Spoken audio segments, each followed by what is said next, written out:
25년 증시전망 2탄 시작한다. 25년 증시전망 1탄과 연결되는 내용이기에 1탄을 먼저 듣고 오자. 중국발 훈풍으로 급등했던 한국 증시는 2015년 하반기부터 중국 증시 붕괴와 함께 악재의 쓰나미가 덮친다. 한미약품의 기술 반환을 시작으로 사드 이슈, 브렉시트, 트럼프의 당선, 연말에는 JTBC의 태블릿 보도가 악재의 정점을 찍는다. 대통령은 탄핵되었고 신정부가 들어서며 코스닥 시장 활성화 대책을 내놓는다. 당시 연기금이 코스닥을 10조 매수한다는 계획이 포함되어 있었으나 실행되지 않았다. 코스닥은 4개월 랠리 끝에 하락 전환하려고 했으나 2018년 1월 1일 김정은이 신년사에서 남조선에서 머지않아 열리는 겨울철 올림픽 경기대회에 대해 말한다면 그것은 민족의 위상을 과시하는 좋을 계기로 될 것이며 우리는 대회가 성공적으로 개최되기를 진심으로 바랍니다. 이러한 견지에서 우리는 대표단 파견을 포함하여 필요한 조치를 취할 용의가 있으며 이를 위해 북남 당국이 시급히 만날 수도 있을 것입니다. 라고 발표한다. 이때까지만 해도 그런가 보다 했었다. 그러다 특급 비서 김여정의 박람회에 이어서 남북 정상회담과 북미 정상회담까지 남녘 하늘에는 해가 지지 않은 순간이 찾아오는 듯 했으며 태양 빛에 취한 사람들은 빚을 끌고 와 대한민국의 미래에 베팅하나 미국 눈치만 살피다 남북 최대 호재로 될 수 있는 사건이 악재로 돌변하며 지금까지 진행 중이다. B2의 결과는 국장에서 늘 같은 진행을 만들었고 2년간의 하락장이 전개된다. 본래는 19년에 바닥을 만들고 전환점이 찾아오려 했으나 코로나라는 돌발 상황이 시작된다. 글로벌 교역의 문은 닫혔고 가게와 가게 사이에 장벽이 생겼으며 심지어는 가족 간의 격리의 시대가 찾아온다. 코스닥 종합지수는 20년 3월 2주 만에 마이너스 30% 급락했고 하락기는 짧았으나 하락의 속도가 강해서 리먼 이후 최대 공포 구간이 찾아온다. 발빠른 글로벌 공조와 돈풀기는 경제 위기까지 가지 않고 꽃장으로 전환되며 1년 6개월 동안 저점 대비 152% 상승하여 수많은 급등주를 탄생시킨다. 이후 22년부터 다시 하락장이 찾아온다. 핵심적 악재의 이유로 미국의 금리 인상과 인플레이션을 본질로 설명하는 경우가 대부분일 것인데 국장 자체의 문제점도 컸기에 이에 대한 설명을 하겠다. 22년도 카카오 그룹주 하락의 발단이 되었던 카카오페이 먹튀 사건이 그 시작이다. 21년 12월 상장한 지 한 달도 되지 않아 임원진은 대규모 스톡옵션 물량을 처분하여 카카오페이뿐 아닌 모든 그룹주의 대세 하락이 시작된다. 진짜 매각이 문제였을까? 당시 카카오의 시총은 70조를 돌파한 뒤 50조까지 밀려있긴 했었으나 모든 자회사의 가치를 시총으로 부여받고 있던 카카오가 알을 까서 카카오페이, 카카오뱅크, 카카오게임즈까지 줄 상장시켜 놓았는데 합산하면 이들의 시총은 100조를 돌파했던 시점이다. 거품이었다는 말이다. 류영준 대표의 도덕적 해이가 문제되었던 사건이나 너라면 안 그랬을까? 범죄도 아닌데 어떤 비난을 받더라도 400억대의 수익을 챙길 수 있다면 100명의 사람 중 미니멈 90% 이상의 사람은 차익했을 것이다. 문제는 상장 시마다 발생하는 주관사 애널리스트의 기업 띄우기와 여기에 동조하는 기레기들. IPO라는 건 거래소, 증권사, 심평사, 회계법인, 비상장사 CEO의 공동 범죄 행위에 해당한다고 규정할 수 있을 정도로 상장 초기에 거품이 심하다. 당시 주주였던 모든 이들은 합법적으로 깔아놓은 판에 누구나 할 법한 행위를 한 것이므로 이들을 비난할 수는 없다. 누구라도 그랬을 것이다. 제도의 문제이며 복잡한 이해관계가 얽혀있는 사건이라 한국은 지저분한 시장이라는 것을 전제로 깔고 간다. 22년 월봉이 펼쳐지기 직전에 발생한 첫 번째 먹튀 사례이다. 22년 1월 3일 연초 개장과 동시에 코스닥 사상 최대의 횡령사건이 등장한다. 팀장급 직원이 자본의 108%에 달하는 2215억 원을 횡령했다는 공시였다. 코스닥 불신의 시작이 된 사건이며 이후에도 유행처럼 상장사의 횡령사건이 들불처럼 번진다. 22년은 상장사 횡령의 해라고 불러도 될 정도로 많은 기업에서 횡령사건이 발생했다. 왜 그랬을까? 횡령한 사람들의 90% 이상의 공통점은 주식 또는 코인에 손을 댔다. 검정원형 구간에서 주식을 시작한 사람들. 이대로만 간다면 간물주 금방이다. 하락이 시작되니 주린이들의 영끌 신용 풀베팅이 시작된다. 코로나 쇼크 때 코스피 코스닥 합산 6조에 불과했던 신용은 21년 9월 무렵 25조까지 치고 올라가서 신용 과열 수준까지 이르게 된다. 이러한 현상의 원인은 너무도 간단하다. 10만 원으로 100만 원 땄다고 생각해보자. 내 통장 잔고는 5천만 원인데 주식 초보 단계라 무서워서 극소액만 했더니 투자금 대비 10배의 수익이 발생한 것이다. 왜 내가 이제서야 주식을 알았을까? 일부 사람들은 나는 주식 천재인가 착각하기 좋은 환경이 조성되었다는 것이다. 올라갈 때는 무서워서 10만 원밖에 베팅을 못했지만 그토록 더 사고 싶던 삼성전자 현대차가 붕괴되니 이제 안전하다는 판단으로 계좌에 있는 현금 올인을 넘어 신용까지 동원한 풀베팅이 여기저기서 발생한 것이다. 빠르게 소멸되었고 모두 침묵하고 있는 시간이 찾아온 것이다. 이들 중 일부는 극단적 선택으로 갔을 가능성도 있다. 이는 투자 손실에 대한 비난의 방향성의 문제로 전환된다. 비난의 화살이 못난 나에게로 향하면 극단적 선택으로 가는 것이고 세상에 대한 원망과 분노로 가득 찬 이는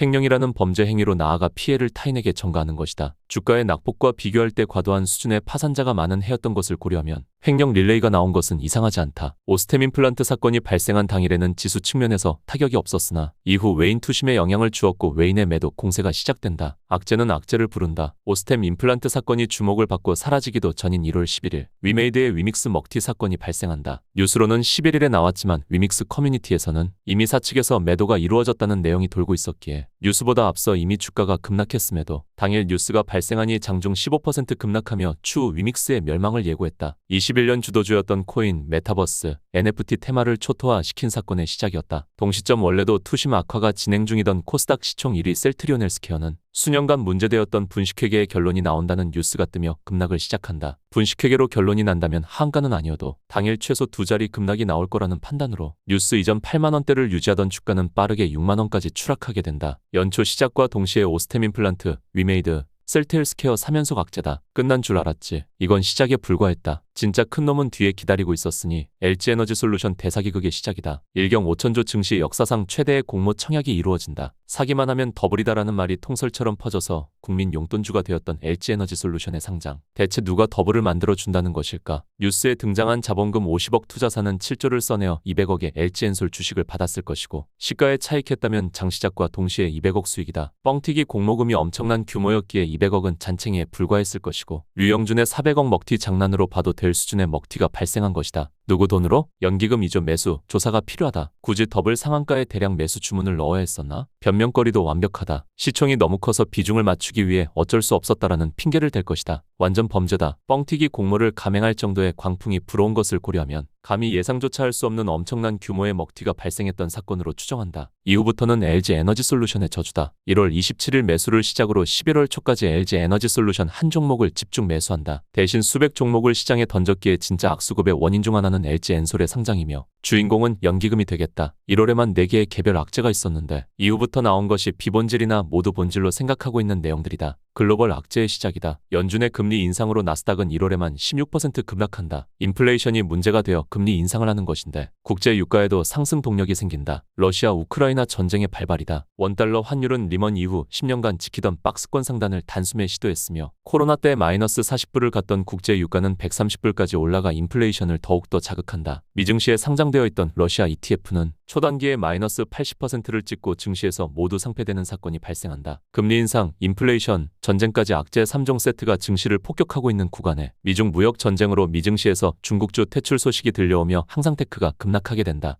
이게 나스닥 기술주 폭격의 원인은 아니었다. 이보다 앞서 2월 초에 메타의 실적 쇼크가 있었다. 잡주도 아니고 시가총액 1000억이 넘던 우량주가 실적 발표 당일 26% 폭락했으며 나스닥 지수는 22년 최대 하락률인 마이너스 3.9%를 기록했다. 이후에는 지수 마이너스 3%가 심심하면 가능한 시장으로 바뀌게 되었다. 최대 쇼크의 원인은 금리 인상도 전쟁도 인플레도 아닌 종목에서 시작되었다. 3탄에서 계속한다.